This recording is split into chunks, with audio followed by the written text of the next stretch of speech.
중동에서 포성이 올리자마자 동네 주유소 가격표가 미친 듯이 숫자를 바꾸기 시작했습니다. 창고에는 분명 전쟁 전에 사둔 싼 기름이 가득한데 말이죠. 오를 때는 빛의 속도로 올리고 내릴 때는 거북이처럼 느릿느릿 눈치를 보는 한국 주유소들의 기막힌 마법. 도대체 우리 주머니를 털어가는 진짜 범인은 누구일까요? 전쟁이라는 공포를 방패 삼아 폭리를 취하는 기름값 유통구조의 민낯을 철저하게 파헤쳐보겠습니다. 우리가 매일 출퇴근길에 마주하는 주유소의 가격 표지판은 국제 경제의 흐름을 가장 직관적으로 보여주는 지표입니다. 최근 중동 지역의 전운이 고조되면서 국제 유가가 들썩이기 시작했고 그 파도는 고스란히 국내 석유 시장을 덮쳤습니다. 한국석유공사 유가정보 시스템 오피넷에 기록된 3월 8일 오전 9시 기준 통계를 보면 전국 주유소의 평균 휘발유 가격은 리터당 1,893.3원까지 치솟았습니다. 전날보다도 3.9원이 단숨에 뛰어오른 수치입니다. 소비자들 입장에서는 숨을 고를 새도 없이 날마다 갱신되는 표값을 보며 한숨을 내쉴 수밖에 없는 상황입니다. 여기서 우리가 주목해야 할 매우 기이한 현상이 있습니다. 경제학에서는 이를 비대칭적 가격 전가, Asymmetric Price Transmission이라고 부르며 흔히 로켓과 깃털 현상이라고 비유합니다. 국제 유가가 오를 때는 마치 로켓이 발사되듯 소매 가격에 즉각적이고 폭발적으로 반영되는 반면 유가가 떨어질 때는 공중에 흩날리는 깃털처럼 아주 천천히 그리고 미미하게 내려온다는 뜻입니다. 세계 어느 나라를 가도 유가 변동에 따른 시차는 존재하지만 유독 한국 시장에서 이 로켓의 추진력은 지나치게 강력하고 깃털의 채공 시간은 비정상적으로 길게 느껴집니다. 상식적으로 생각해 보겠습니다. 현재 주유소 지하 탱크에서 우리 자동차로 들어가는 기름은 어제 중동에서 캔에 비행기로 실어온 것이 아닙니다. 원유를 수입해서 정제하고 이를 각 대리점과 주유소로 배송하기까지는 상당한 물리적 시간이 소요됩니다. 통상적으로 일선 주유소들은 최소 1주에서 길게는 2주가량 판매할 수 있는 충분한 기름 재고를 비축해두고 영업을 합니다. 즉, 3월 8일에 소비자가 구매하는 1,893원짜리 휘발유의 상당량은 중동의 지정학적 위기가 최고조에 달하기 전 비교적 저렴한 가격에 매입해둔 물량이라는 의미입니다. 비축분이 충분함에도 불구하고 국제 유가 상승 뉴스가 보도되기가 무섭게 주유소 표값이 바뀌는 것은 물리적인 원가 상승이 아닌 심리적인 가격 인상이 선행되고 있다는 강력한 증거입니다. 소비자들은 과거의 싼 기름에 미래의 비싼 프리미엄을 얹어 지불하고 있는 셈입니다. 주유소 판매 가격이 상식적인 선을 넘어서며 급등하자 뿔이 난 소비자들의 비판 여론이 들끓기 시작했습니다.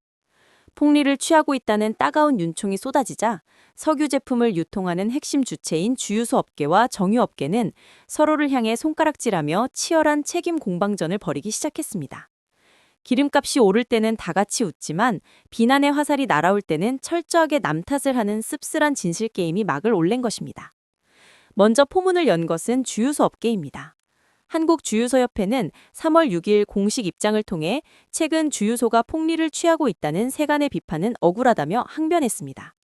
그들은 가격 상승의 1차적인 원인을 정유사의 공급 가격 인상으로 명확하게 지목했습니다.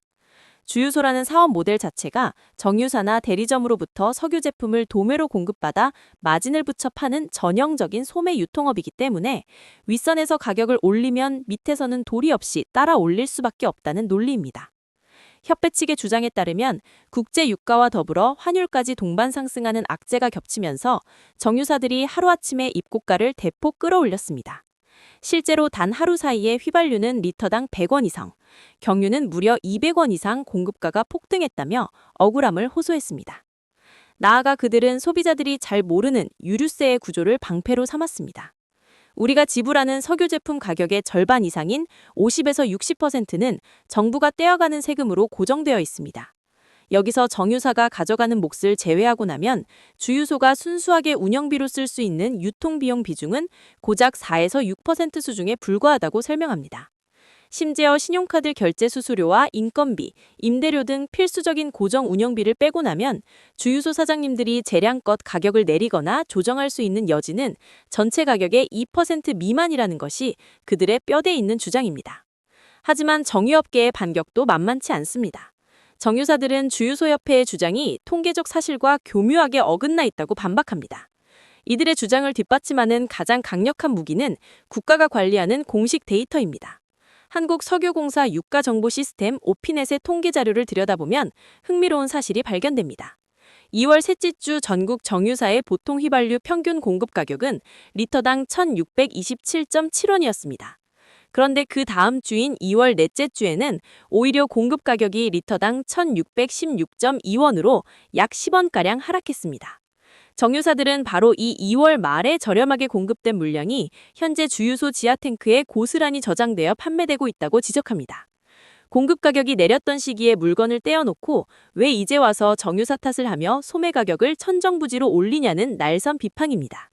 양측의 주장이 평행선을 달리는 사이 그 과정에서 발생하는 비용의 청구서는 온전히 기름을 넣어야만 생계를 유지할 수 있는 서민들에게 전가되고 있습니다. 정유사와 주유소가 서로 내탁 공방을 벌이는 겉모습 이면에는 한국 석유 유통시장이 가진 고질적이고 구조적인 병폐가 숨어 있습니다. 우리는 앞서 주유소들이 통상적으로 1주에서 2주 분량의 재고를 보유하고 있다는 사실을 확인했습니다.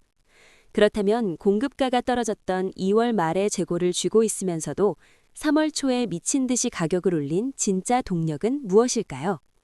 전문가들은 이를 선제적 가격 인상이라는 우아한 용어로 포장하지만 소비자 입장에서는 미래의 공포를 볼모로 잡은 암묵적 짬짬이로 해석될 수밖에 없습니다.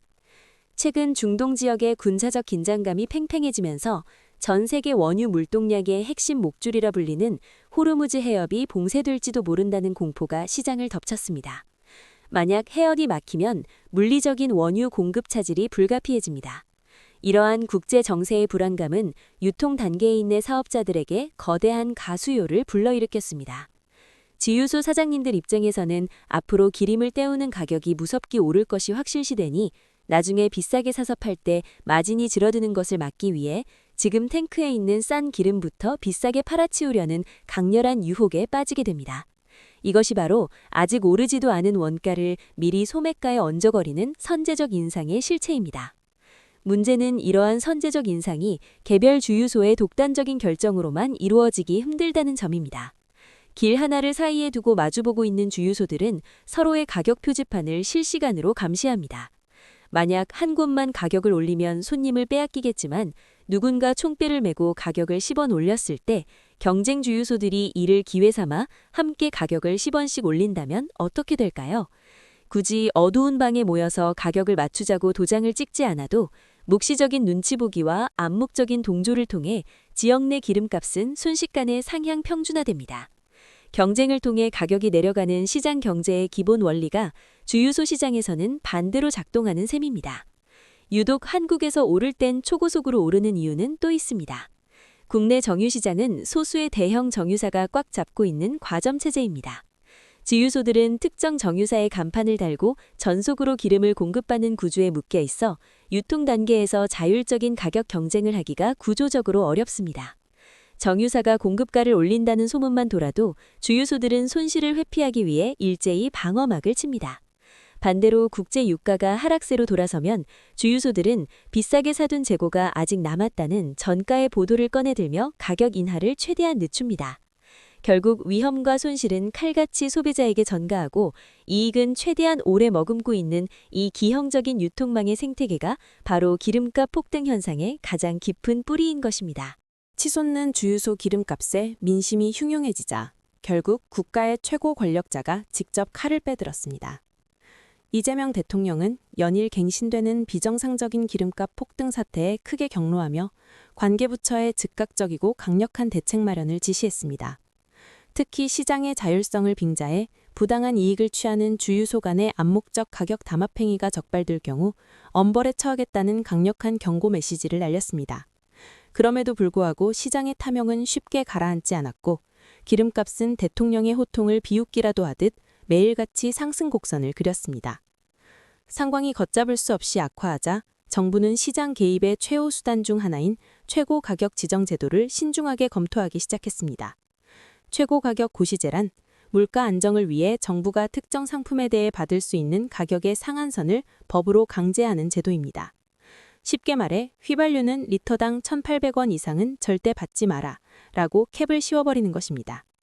당장 하루하루 기름값에 피가 마르는 서민들과 생계형 운전자들 입장에서는 두 손 들고 환영할 만한 강력한 사이다 조치처럼 보입니다. 하지만 이 강력한 처방전이 과연 부작용 없는 만병통치약일지는 냉정하게 따져보아야 합니다. 한국주유소협회 역시 정부의 최고가격 지정 검토에 대해 겉으로는 원칙적으로 찬성한다는 입장을 내놓았습니다. 그러나 그 이면에는 뼈있는 우려의 목소리가 담겨 있습니다. 주유소 업계는 소매 가격의 상한선만 묶어두고 정작 원유를 수입해 도매로 넘기는 정유사들의 공급 가격을 통제하지 못한다면 끔찍한 연쇄 부작용이 일어날 것이라고 경고합니다. 정유사에서 1,850원의 기름을 받아오는데 정부가 소매가를 1,800원으로 묶어버리면 주유소는 리터당 50원씩 손해를 보며 팔아야 하는 원가 이하 판매의 늪에 빠지게 됩니다. 경제학의 역사는 가격 통제의 위험성을 끊임없이 경고해왔습니다. 미치는 장사를 할 바에야 주유소들이 아예 주유기를 끄고 기름 판매를 중단해버리는 주유 대란이 발생할 수도 있습니다. 혹은 단속을 피해 품질이 떨어지는 가짜 석유를 유통하는 암시장이 형성될 위험도 배제할 수 없습니다. 결국 꼬리표처럼 따라다니는 오를 땐 초고속, 내릴 땐 거북이 현상을 타파하기 위해서는 눈에 보이는 소매표값을 때려잡는 1차원적 대책을 넘어설 필요가 있습니다. 정유사의 투명한 공급 원가 공개 유도, 독과점적 유통구조의 다변화, 그리고 국제 유가 변동이 소매가에 반영되는 시차를 투명하게 감시하는 민관 합동 시스템 등 유통 생태계 전반을 뜯어고치는 근본적인 수술이 필요합니다. 위기는 곧 기회라고 했습니다. 이번 기름값 파동이 그저 지나가는 소나기가 아니라 소비자를 우롱하는 낡은 유통망을 걷어내는 출발점이 될 수 있을지 우리 모두가 매의 눈으로 지켜보아야 할 때입니다.